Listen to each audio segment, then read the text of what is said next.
You're listening to Affected by Altitude, a Colorado Rockies podcast for and by Rockies fans on Rocky Mountain Rooftop. Thank you for joining us as we discuss all things baseball and Colorado Rockies. Hello and welcome to Affected by Altitude, a Colorado Rockies podcast on Rocky Mountain Rooftop, proud affiliate of the Fans First Sports Network. I'm your host, Evan Lang, and with me, as always, my partner in suffering, Skyler Timmons. Everybody hurts. If you're a Rockies fan, it's all the time. Should the Rockies have just like the Lonely Man theme from the old Incredible Hulk TV show? Yes. At the end of every game, just play that. That's how I feel when I'm walking out of the ballpark after the inevitable loss. Dun, dun, dun, dun. I mean, so here's the, I talked about this a little bit on our test stream last night. For those who don't know, we are experimenting with doing some simul-stream kind of stuff over on Purple Row via playback. It went very well, and we'll have more information about the next time we're going to do that at some point. But I talked about during that stream, while the Rockies got absolutely clobbered, is I'm going on vacation. I'm on vacation by the time this episode is hitting your ears, or I've already returned from vacation. And I very wisely planned this entire trip around following my dear, beloved Colorado Rockies to Dallas, Texas. Yeah, maybe you shouldn't have done that.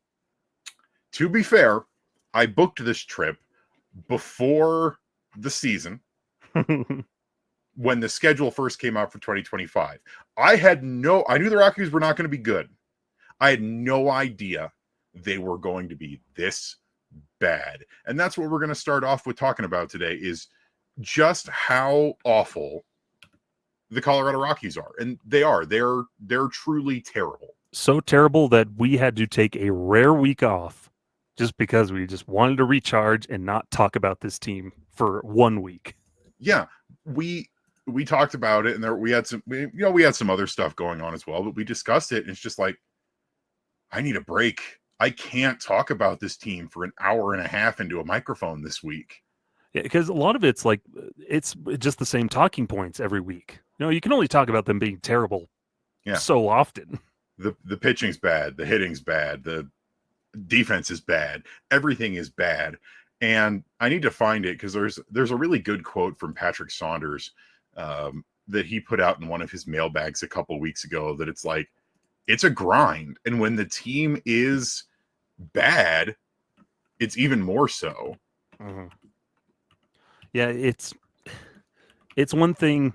No, as if we were just generic fans, it'd be pretty easy. Like, I wouldn't really be watching many games as much. I'd start them, and then once I see, this has gone downhill, I'd stop watching and do something else.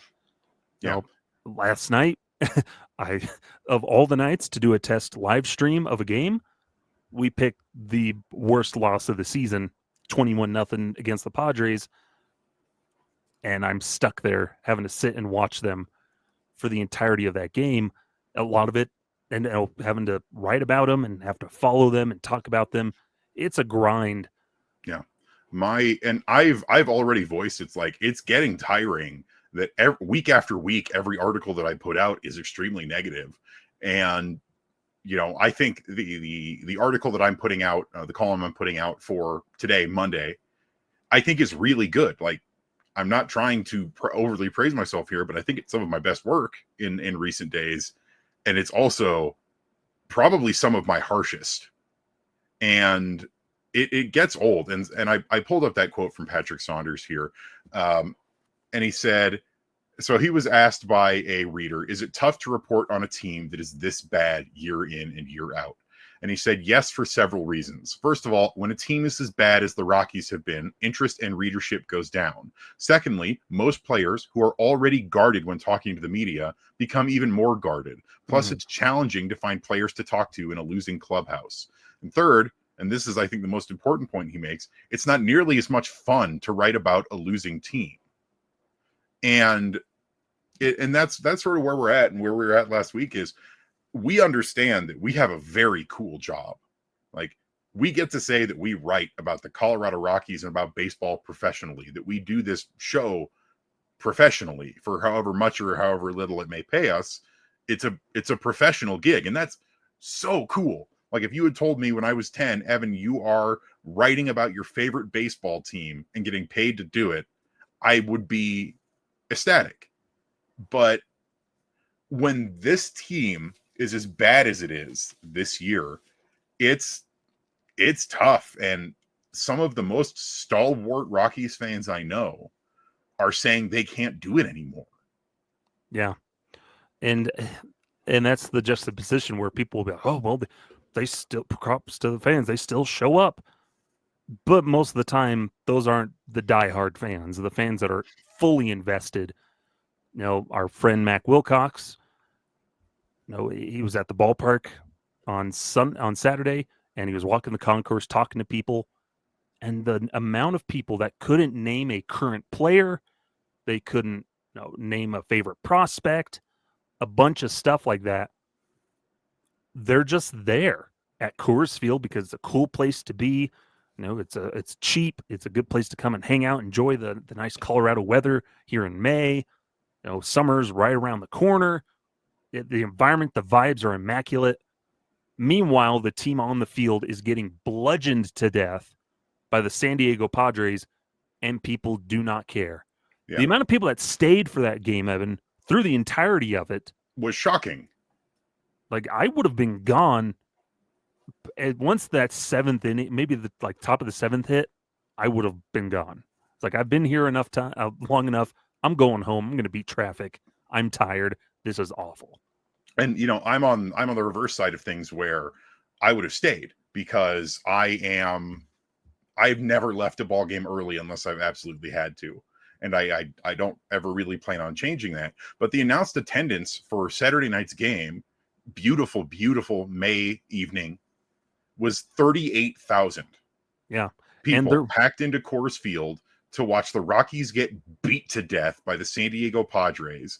And the Rockies fans that were there couldn't name a player on the team.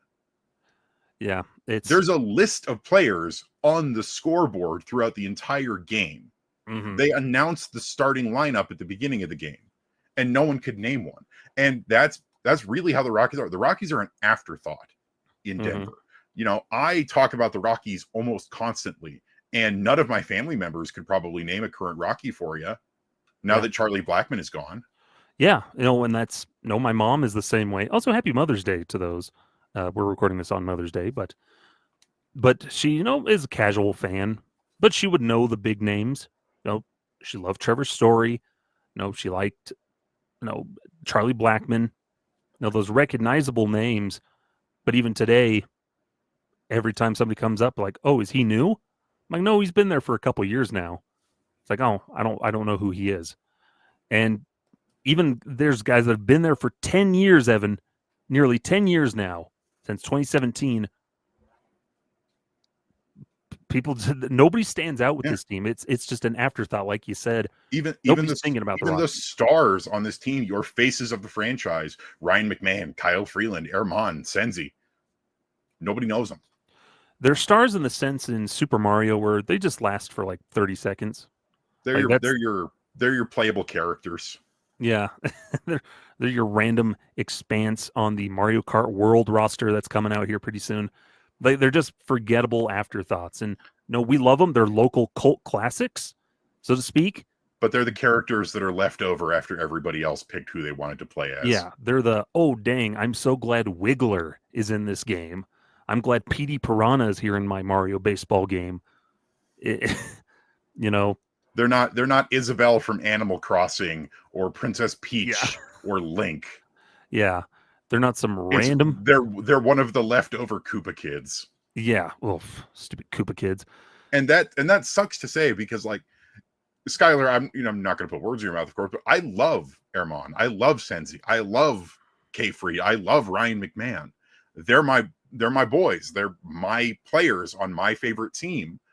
But it's like we said a couple weeks ago, the Rockies, when they have an all-star, it is perfunctory. It's an afterthought. Yeah. It is, well, we got to pick somebody. It's not because anybody stood out or was actually impressive. It's because it is a mandate that there needs to be an all-star from the Colorado Rockies. Yeah. You know, a couple years ago, like, we came close in an all-star vote when Brenton Doyle, I think last year, and Ezekiel Tovar were in the conversation with that fan voting.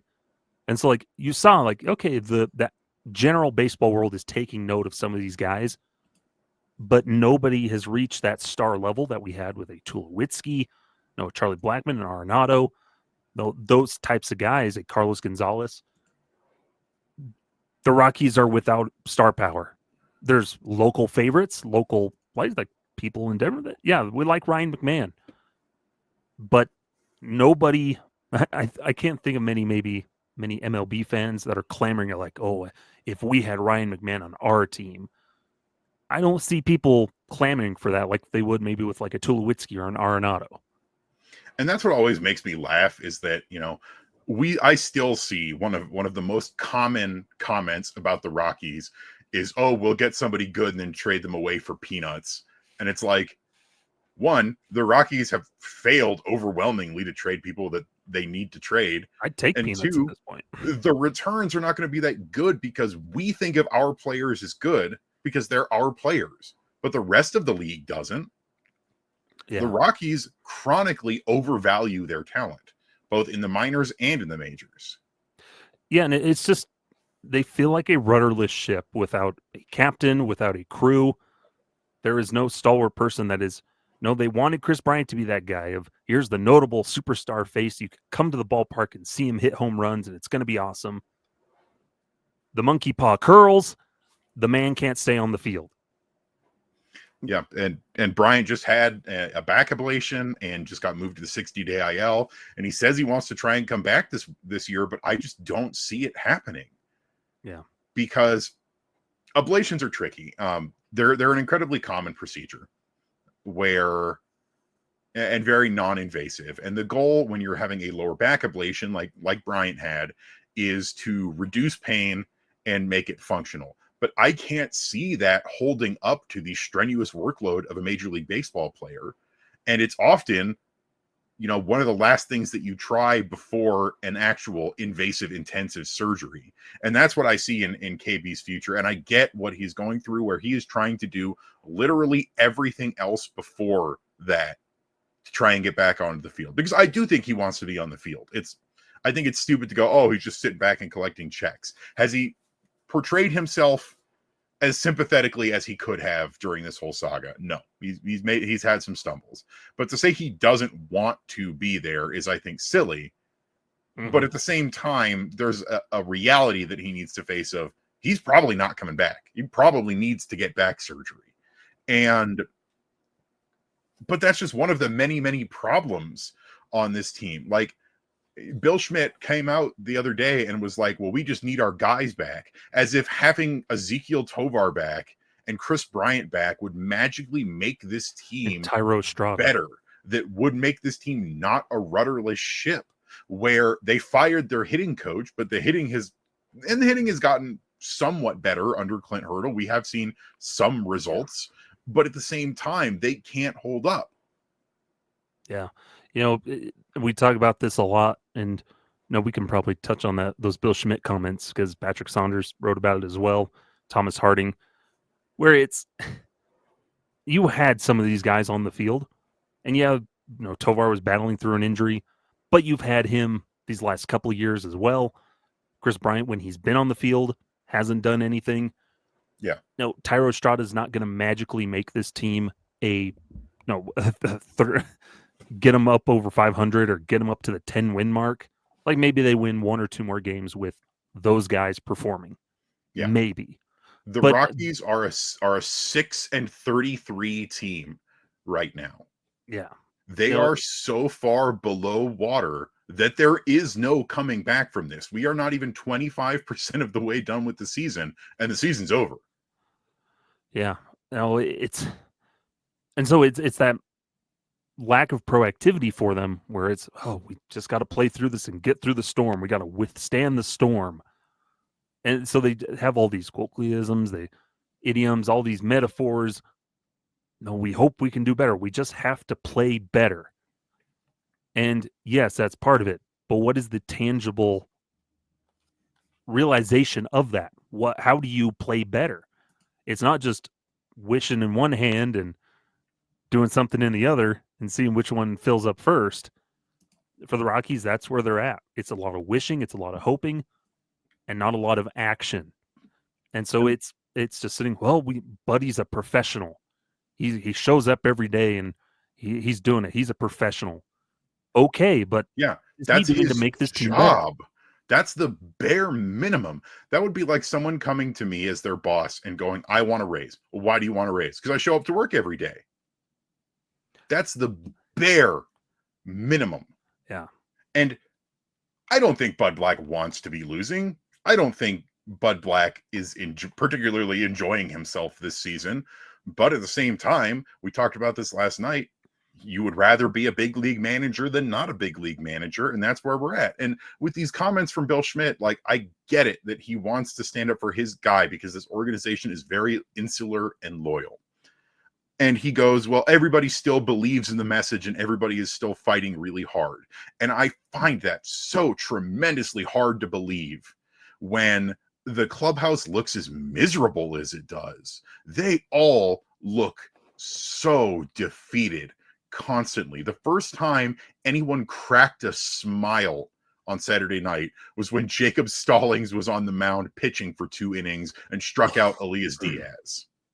Yeah. No, it's that loyalty to the wrong things. I think that's the biggest thing with the Rockies is the loyalty is to the wrong things and to the wrong people. Oh, we have a choice between Nolan Arenado, a generational Hall of Fame talent, and Jeff Bridich. Well, we're going to stick with Jeff Bridich as the general manager for now and trade away Arenado instead of saying, okay, Arenado, we understand you. Let's try and do better here and let's get him. Let's do what we said and build around you more. Yeah. Because when the Rockies traded Arenado, and just not to rehash this, just to be very quick, they had let it get to a point where that relationship was not salvageable, and you had to trade Nolan Arenado. But if they had done any of the right things leading up to that point, maybe you could have saved it and not let it get to the point of no return. Yeah. Oh, it's like with Rafi Devers out with Boston, where there's been some conflict there between him and the front office and stuff. And nope, they're making the effort to maybe try and smooth some things over, get an understanding better of what they want from him, and just try to smooth out the relationship so they're not forced to feel like, oh, we have to trade him now, and try to move that contract and all that stuff, and rehash another thing again, another trade of our star like we did with Mookie Betts, and all this stuff. They're making the efforts to try and smooth that over. What are the Rockies doing to try and smooth over relationships just with the players? Because we know the players are PO'd, Evan. Kyle Freeland, he's the most vocal of them, but you can tell everybody, a lot of those guys as fiery competitors are angry about the way things are happening right now for them. In one of the games against Detroit, I pointed out, it's like they scored a run. Alan Trejo came home. He's going through the dugout and they're doing the high five line. No one is smiling. No one is laughing. No one looks happy. Just a meaningless run in a meaningless blowout loss, one of many blowout losses. And the Rockies have been obliterated over the last few days, where they have given up 10 or more runs in 3 straight games. They set a record for 6 straight games. They've given up 8+ runs, which is a franchise record. Sorry, 4 straight games, because one of those was a doubleheader. And when it's that stat that was posted yesterday, they've allowed 55 runs over the last 3 days. This was into Saturday. That's the most any MLB team has allowed over a 3-day span since the St. Louis Browns, our old friends, allowed 56 from June 7th through the 9th back in 1950 at Fenway Park. The Colorado Rockies were also the first team to be shut out in a complete game with 21 or more runs since 1939. That's dire.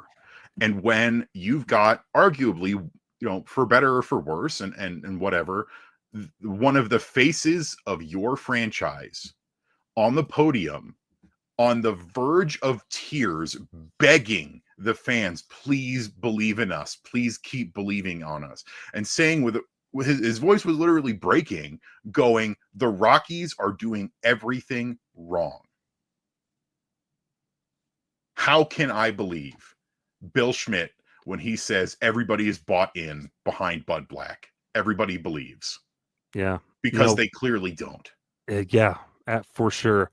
Because I can believe in the players and hope that they do well.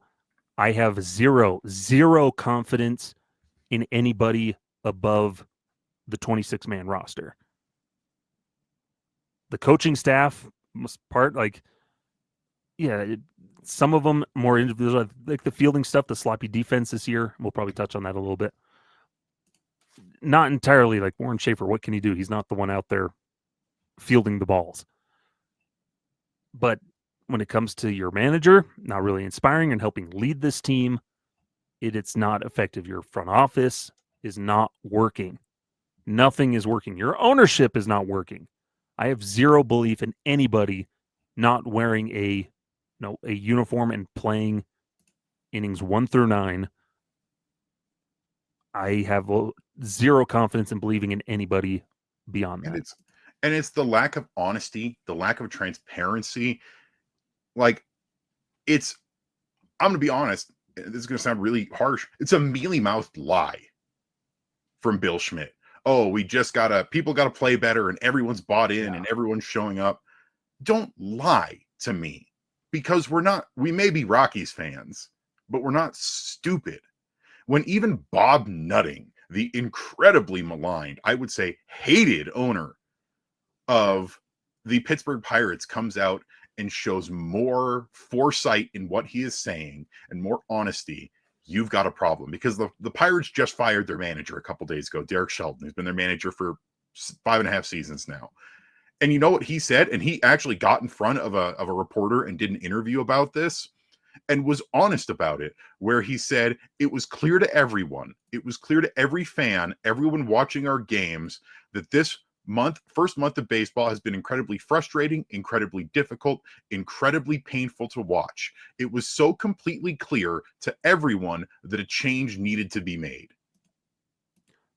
Now copy and paste and say and put a different team that could be talked about, and yet it's clear everything needs to change, but we just have to keep working hard and get through this. Yeah, and at this point, like, yes, firing the manager, firing Bud Black is not going to save this season. And it's probably not going to even pay immediate results, because this team is the culmination of every bad decision that Dick Monfort and the front office have made since 2018. But it's something. It's an acknowledgement. It's a shakeup that's less performative than firing the hitting coach, of saying, we understand that this product that we are putting on the field is not acceptable, and we are willing to do anything to change it. Yeah, because your two options, Evan, to do a major shakeup is you just clean slate, burn the roster to the ground, and try to sell off what you can, and then just play whoever you can. That's one option.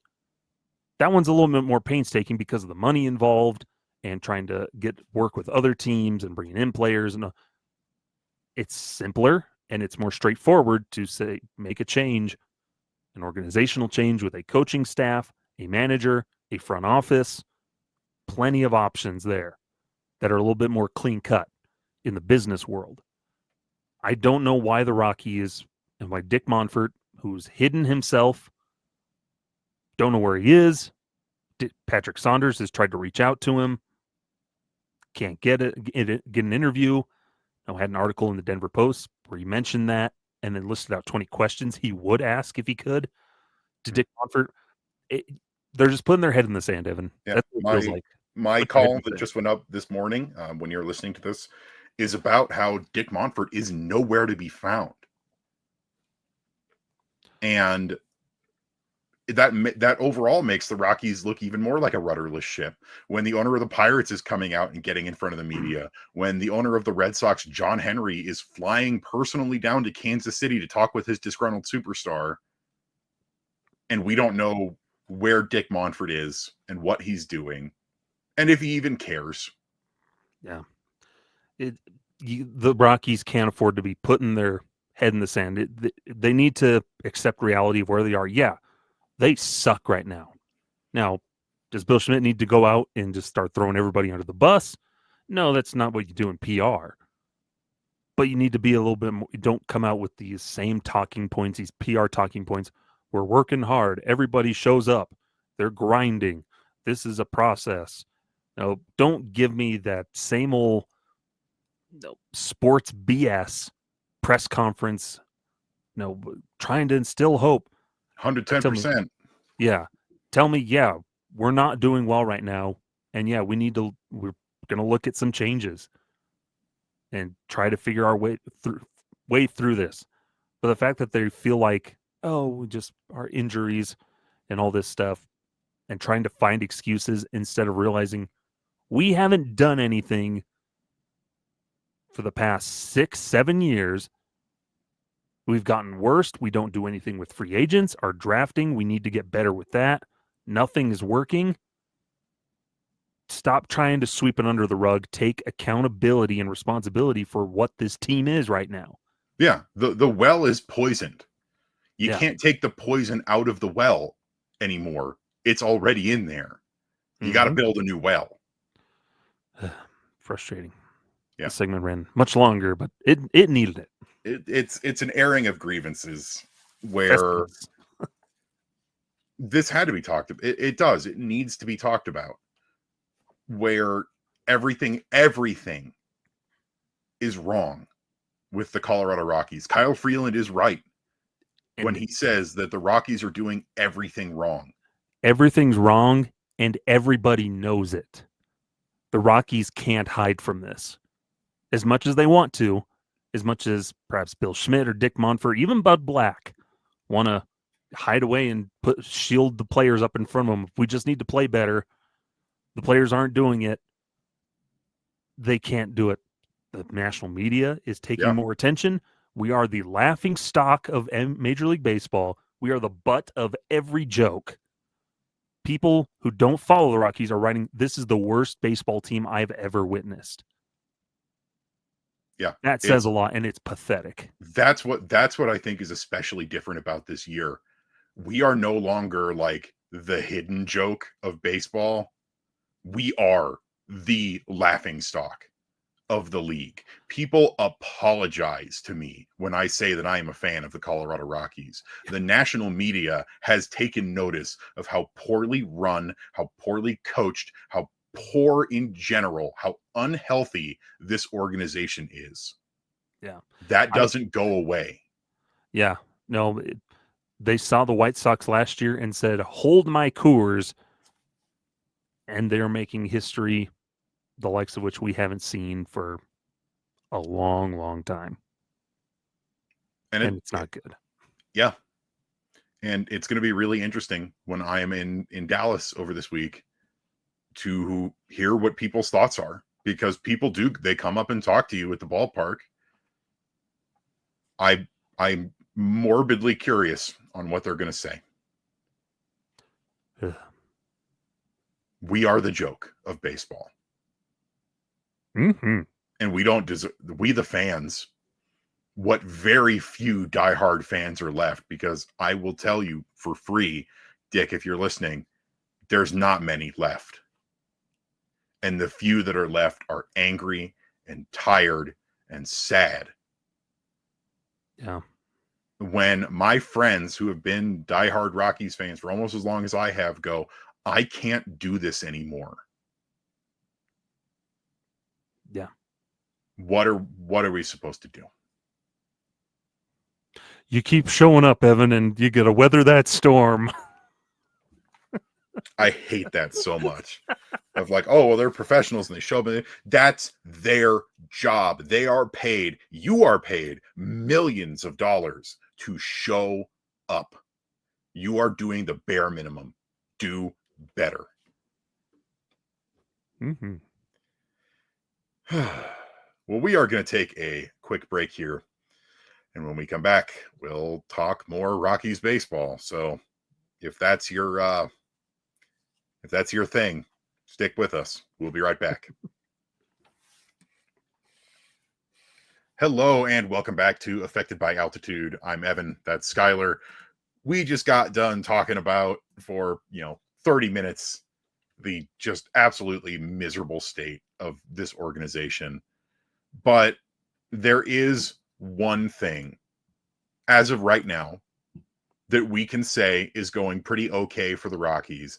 And it's the one thing in this entire organization right now that isn't completely broken. And it's going to be a surprise.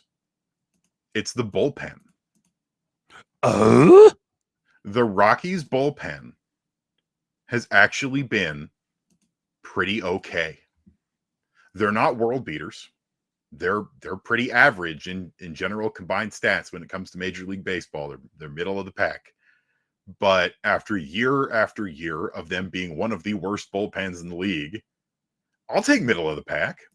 And there are some guys in this bullpen who are doing really cool and exciting things. Jake Bird has been excellent. I would say that right now, if you had to pick who the Rockies all-star is, weirdly enough, it's probably Jake Bird. He leads the team in wins above replacement.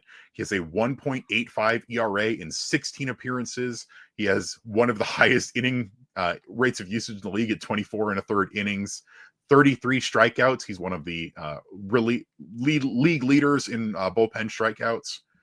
He's been really good. And he has been asked way more than should be asked of him in terms of his workload, where he is coming in and pitching 2, 3, 4 innings because the starters can't get it done right now. And Jake Bird is joined by a handful of other relievers in this bullpen that are pitching their hearts out on the mound every night. And they're not getting a lot of attention because everything else has just been so bad. Yeah. Like what a bullpen, you take notice of a bullpen when a team's good. And they you shine more of a light on a bullpen when they're blowing leads, they're or they're just locking down victories. Problem is the bullpen's just pitching. Everybody's a mop-up guy, is what it feels like. Everybody's coming in a mop-up role of we're just trying to get through a game now. It doesn't matter. We're gonna lose. We just have to get through the game into the next day. Because, like you said, the rotation, especially as of late. There have been so many 2, 3, 4 inning starts for the Rockies where now your bullpen's having to pick up 7 innings most nights. That's a huge tax on a bullpen when, one, like you mentioned, a lot of these guys are having to pick up more and more innings in their outings. You don't have a true long reliever. You are stuck. And a lot of these guys have done admirably, like Jake Bird, Angel GVE. Not long relievers, they've picked it up. They've stepped up when they've needed to, which is unfortunately when they have been needed to do that. Yeah, Angel GVE has been in his career a 1 or 2 inning guy, and he pitched 3 2/3 innings the other day against the Tigers, and 3 2/3 very good innings. 1 earned run, 2 hits, 3 strikeouts, no walks. Had those first 3 innings perfect. 9 up, 9 down. That should never have been asked of him, and he did it. And that's the thing. Like that in that doubleheader, in both games of that doubleheader, the starter did not last very long. Tanner Gordon got sort of hung out to dry because they had no other choice, but every reliever except for Scott Alexander pitched more than 1 inning during that doubleheader against the Detroit Tigers. Everyone is getting called in to pitch extra. Zach Agnos has multiple 2-inning appearances now. And, Zach Agnos has some experience with that. He's been a multi-innings guy a couple times, but he's your closer. And he's been pitching very, very well. His strikeout stuff is not quite where you want it to be up in the big leagues yet, because I think he's still figuring it out. But he has given up 1 earned run now. Just 1 in 8 appearances. He's getting it done. And he was even performed really admirably in that doubleheader against the Tigers, where it wasn't the doubleheader. It was the game before the doubleheader, pardon me, where he pitched 2 innings into the 10th, and both of the runs he gave up were unearned. Mm-hmm. In the 10th. And there's so many Jimmy Herget's been weirdly good. We've talked about that before. Seth Halverson has quietly been putting it together after sort of a tough start. Jaden Hill's been up and down, but he's been fine. Juan Mejia, before that game against the Padres, was doing really, really well. Mm-hmm. Tyler Kinley's been up and down. Kind of, he'll have good stretches and then he'll have bad stretches. He's currently in his bad stretch. After the first 3 games, though, where he was really bad, he's been mostly up. Yeah. Like, Tyler Kinley is not the reason this team is losing ball games. Yeah. And Scott Alexander hasn't really done what you wanted him to out of the bullpen. Now, there's a lot of other guys. Luis Peralta, he struggled. Victor Vodnik's on the injured list. He's on his way back soon, though. But Jaden Hill was good, is a little bit. Jacob Stallings, Dallin Trejo did good in their relief stints. But like your main guys, your Bird, Chivie, Halverson, and Kinley and Agnos. Those 5 solid guys come out of the bullpen, and then Tyler Kinley on a good day. Yeah. It's nice to, I mean, unfortunately, a lot of times his games are so completely out of reach that it's not really a concern, but you know that the bullpen guys aren't the reason you lost. And even then, it's like the Stallings and Trejo bullpen appearances were at least kind of fun and interesting. Mm-hmm. Like, Alan Trejo was interesting because they were talking, the broadcasters were talking about how Bud Black probably told Trejo, go out there and throw some lobs. Don't really try and pitch. Let's just get this game over with.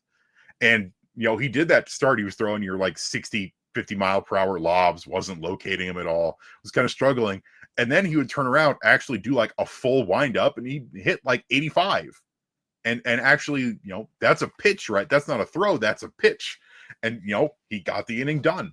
Jacob Stallings, the same way, where, he's also throwing a 38.9 mile per hour curveball, but they got it done. And it was at least fun and interesting compared to the rest of this team right now.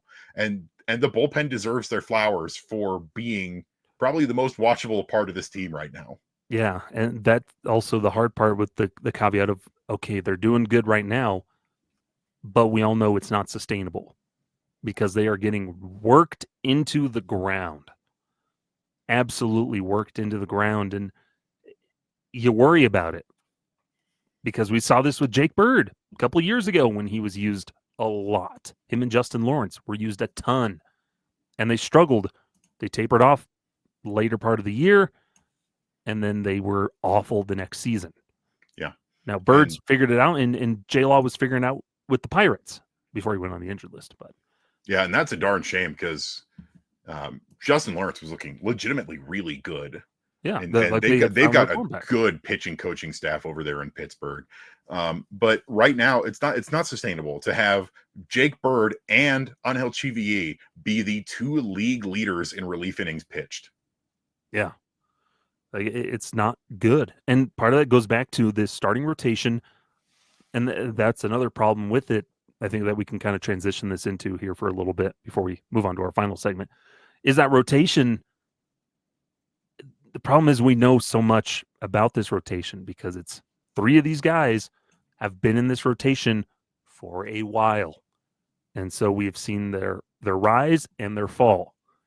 And unfortunately, they're tied to 2 of them quite a bit, and one of them is going to be a free agent after the season. They're not doing it. They're not getting it done. They're getting hammered, and they give up a lot of hits. They don't get a lot of strikeouts. Oddly enough, they're not walking a ton of guys, but because they're in the zone so much, they're just getting hammered, Evan, and they can't miss bats. And when you're a pitch to contact in the year 2025, your old school mentalities that were working 10 years ago, they're not working here in this current era. And it's happening to everybody. Yeah. I mean, it's right now we're recording during the game. Rockies have already given up a run on 2 hits. It's the first inning. But hey, Hunter Goodman hit a 3-run homer. Yeah. Hey, Hunter, that's another thing that we can talk about as well if you're looking at positives. Hunter Goodman, Jordan Beck, to an extent, Michael Tolia. Some of these guys are figuring it out. I would even argue Goodman's been pretty consistently good for most of the season. Yeah, he's been fairly consistent, and he's getting better. That's the thing. Like, you want to talk about growth, Hunter Goodman. I'm still not sold on him as a catcher, but as a hitter, he's figuring it out. He's at the very least a big league DH. Yep. Which, hey, I'm fine with that. Absolutely. And that is part of the thing where I do think Clint Hurdle has paid off well, because according to everybody that I've asked and everybody who's talked about it, the younger guys in the clubhouse actually work really well with Clint Hurdle. Yeah. And that makes sense, because he's got the history now with his organization of being just the guy who roams around and checks out the minor leaguers. And he's big and boisterous, and he's got this personality that the younger guys can identify with. Well, and he's like a humble guy that like understands, and he knows how to communicate well. That's the big thing that you always need when it comes to coaching is, Hensley Mullins, for example, he can have all the knowledge in the world and knows how to talk hitting and that stuff, but it's communicating and teaching it perhaps to younger guys where it's more developing as opposed to just kind of guiding in a sense. Or maybe if this team was full of really good experienced veterans, guys that knew how to hit, Bam Bam probably could have found success. But because of the status of this team and a lot of young guys, he wasn't the guy for it. He hasn't been the guy for it. You need somebody who has that developmental mindset for coaching. Clint Hurdle has that. And so, strikeouts have improved. Like, it's incremental, but it's there. There's improvement across some of these younger guys. It's working with even Ryan McMahon, Evan. Like, he's been working with Ryan McMahon. We've seen some good glimpses of good Ryan McMahon of hitting the ball the other way. Try and dig himself out of that hole that he was in. Yeah. So you've got Hurdle, who's doing his job. He's a good communicator, good inspirer. It's still working with these guys, and part of it too is breaking down some of these players because they can be so stubborn. Patrick Saunders has talked about that.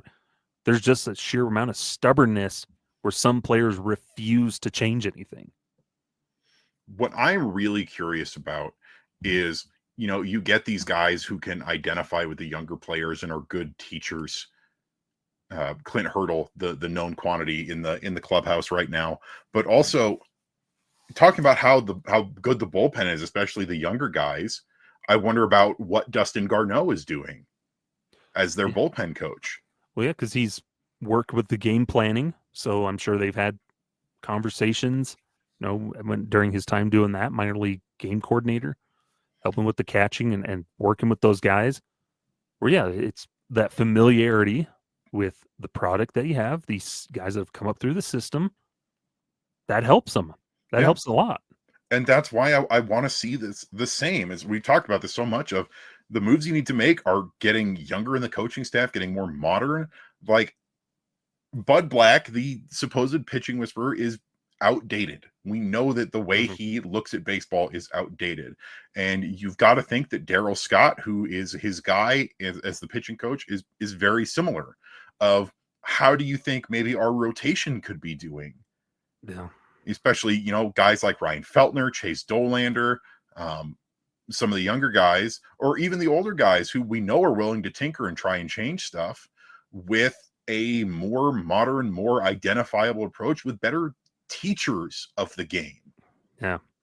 The more modern teachers of the game who understand it, who've been in it. No, you could look at that Rockies, if they wanted to stay insular, you could look at their system of guys you could call up. Guys in the front office, Chris Denorfia, who was a coach was manager of the Hartford Yard Goats for a little bit before getting promoted up into the front office. Bobby Meacham, the current head coach of the Hartford Yard Goats. Yeah. The Lopez thing is, down in Colorado, or down in Albuquerque. And what's really funny to me is, like, Clint Hurdle is older than Bud Black. Being a good teacher for the modern game of baseball and being someone who can identify with the players does not necessarily mean that you've got to be a super fresh-faced young man. Like, it's preferable for sure, but look at Brett Strom for the Pittsburgh Pirates. Yes, that is exactly what I was about to bring up. Is he's a jillion years old, and That guy's he's a fossil. still doing incredible things as a pitching coach. You've got to identify these ways where you can improve. You got to have a younger mentality. But yeah, just wanted to take a quick thing to give some folks their flowers, talk about the bullpen. We are going to take one more quick break and come back after that, so don't go anywhere. Welcome back to Affected by Altitude. I'm Evan. That's Skyler. This is our third and final segment. And Skyler, we have something pretty happy to talk about. We have some fun, exciting news to close out the show. Friend of the show, left-handed pitcher Ryan Rolison, 2018 draft pick out of Ole Miss, has had his contract selected by the Colorado Rockies. Selected for a second time, and he's finally getting the call-up. Actually getting the call-up. He will wear number 50. He is on the roster. He is at the game. And this is out of necessity. Partly, he's back up with Anthony Molina as well, because, like we mentioned before, the overwork of the pitching staff, you need some guys to come up. And so you bring up two guys that, one, a starter, more or less, because Bradley Blaylock was sent down, Juan Mejia sent down. You need some fresh arms. You bring up Anthony Molina, and then you bring up Ryan Rolison, who, reliever, no longer a starter at the moment. Guy's a reliever at the moment, but good for him finally getting that call up. After all of the injuries, after multiple shoulder surgeries, unlucky bout of appendicitis that sidelined him, he has kept an incredible head on his shoulders, and he's reinvented himself as this bullpen pitcher, and he's done quite well. 2024 was one of his first seasons in a while where he pitched a decent amount, came back and made 22 appearances with AAA Albuquerque Isotopes, had a 5.19 ERA in a very hitter-friendly league. Like, you look at the ERA on his face and go, that's probably not great. But then you got to think about, oh yeah, it's the PCL and it's Albuquerque. Yeah. Like that's just kind of how it do down there. Go ahead. You look at him this year, and in 12 appearances, a little over half of what he did last year, he's got an ERA of 3.72. Not too shabby.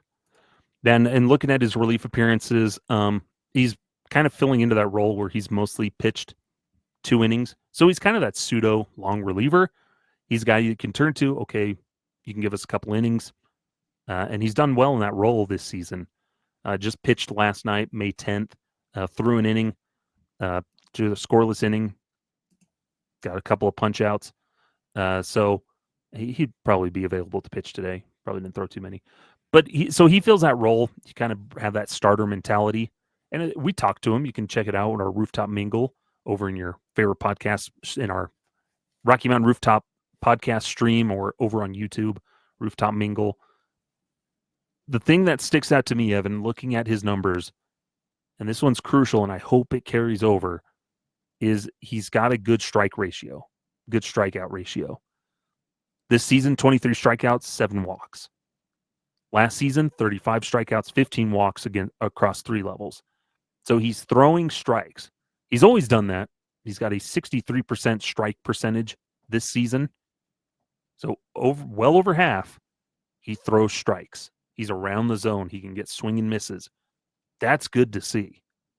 Yeah, and we've especially seen his strikeout stuff improve this year as he is fully healthy, as he is now officially, fully converted into a relief pitcher. And he's not, I don't think, ever going to be the elite pitcher that we thought he was going to be when he was first drafted. Yeah. Unfortunately, just all of the injuries, all of the time it took away from him, that's not a realistic expectation. And that is A-okay, because what he can be is a solid middle innings reliever. He'll eat you up 1 or 2 innings. He will throw strikes. He will get strikeouts. He will get the job done. And I am so proud of him for sticking with it through all of this, because it's hard when you suffer the amount of injuries and just bad luck that a guy like Ryan Rolison has. Yeah. We didn't really talk about it that much, but I'm willing to bet you there was a point in time where he was like, do I walk away at this point? Yeah, because now he's 27 years old now. He's almost 28. Yeah, it's the nice part too is this gives the Rockies another lefty in the pen with Scott Alexander, so that gives you an extra option in that aspect. But yeah, it's just that resilience of a guy. Kind of reminds you of with Riley Pint, and I think Riley Pint actually retired for a little bit and then came back.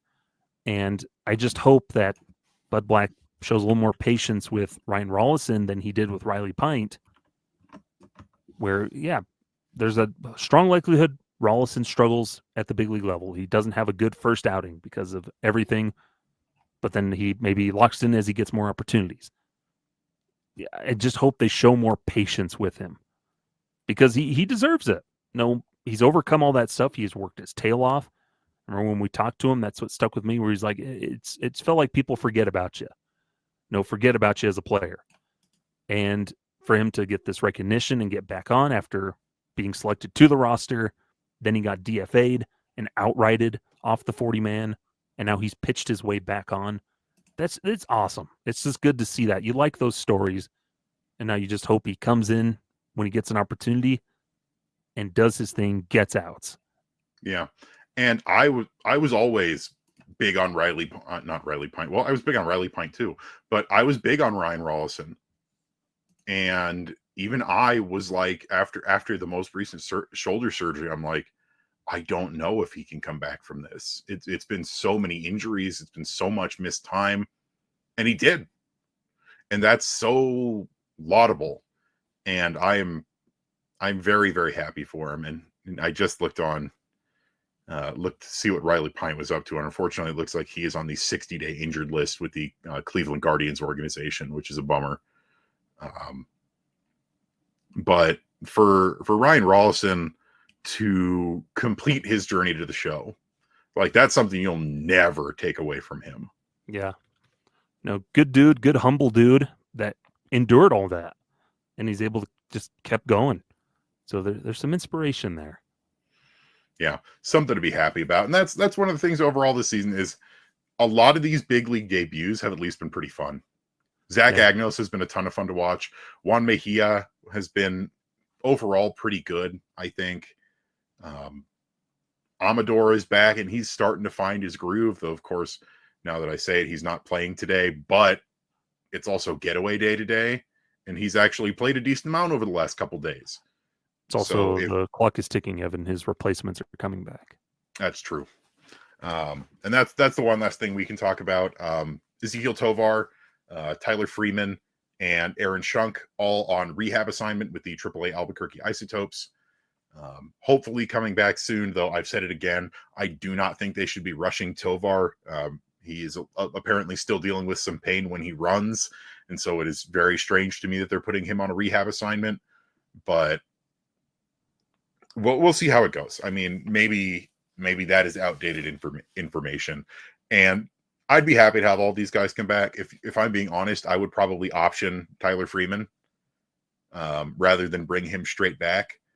But you never really know with this team what they're going to do. Aaron Schunk, it's going to be interesting to see what they do with him because they brought in Alan Trejo, but Schunk was performing very admirably in filling in for Ezekiel Tovar. One of those two gets DFA'd to bring Freeman back on. Freeman's not getting optioned. Yeah. I mean, they should, but yeah, after all the hullabaloo, you want that utility guy back on. Well, the problem is now they have Mickey Moniak who can play center. Yeah, but you also have Tyler Freeman who can do that and then play both middle infield positions. Yeah. But either way, it is a better defender than any of those options, really. Also true.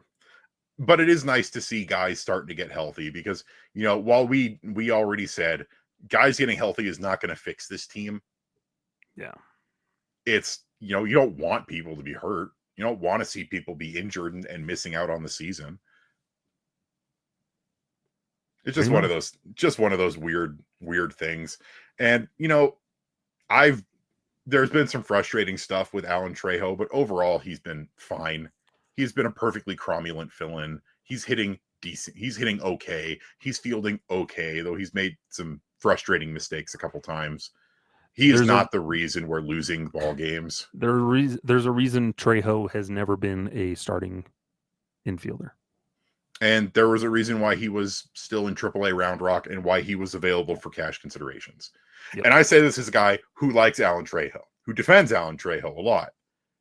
He's not a starter. Nope. But he's been a perfectly cromulent fill-in over the last few weeks. He's been a warm body to throw at shortstop. I mean, pretty much, but sometimes that's what you need. It's like we said, having Ezekiel Tovar back does not meaningfully increase the number of wins that this team has. Yeah. We'll see. But I don't know. I think that's probably going to do it here for us on Affected by Altitude this week. Mm-hmm. Unless there are any last minute things that you want to discuss. No. Anything you want me to look out for while I am in the Lone Star State? A better baseball team. Yeah, they're called the Texas Rangers. Who's going to be kicking us into the... They're better than the Rockies. We'll see if they get that slump busted for them. Yeah, I've seen multiple Rangers fans be like, we're ready for a slump buster here. Let's go. I do not expect this series to go well for the Rockies. Nope. On the road against a opposing team, not going to turn out well. But hey, it'll be fun, I hope. But hey, that's baseball. Whatever happens, that's baseball. That happens, that's baseball. There we go.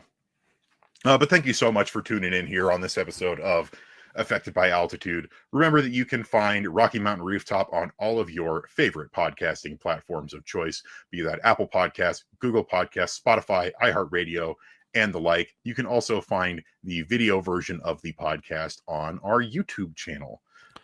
You can find Rocky Mountain Rooftop on all of your favorite social media sites at Rocky Mountain Rooftop, as well as the YouTube channel at Rocky Mountain Rooftop. That's at ROCKYMTN Rooftop. Skyler, where can the folks find you at?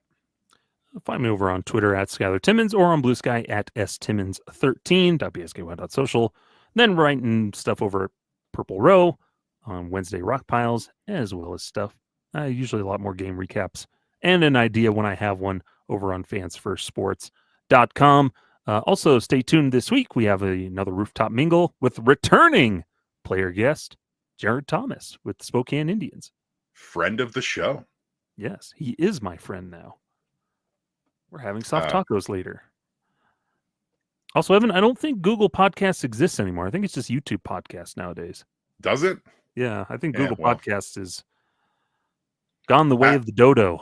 Add it to the list of the many Google services that have died over the years. Mm-hmm. That's a bummer. Also, excellent cat bug reference. What? You're my friend now. We're having soft tacos later. I just think of that TikTok with the German Shepherd spinning around and then the Kokiri Forest theme starts playing from Ocarina of Time. So that's originally, the quote is originally from a animated series called Bravest Warriors, and a character called Catbug, who is a cat with a ladybug shell. Good for them. On that note.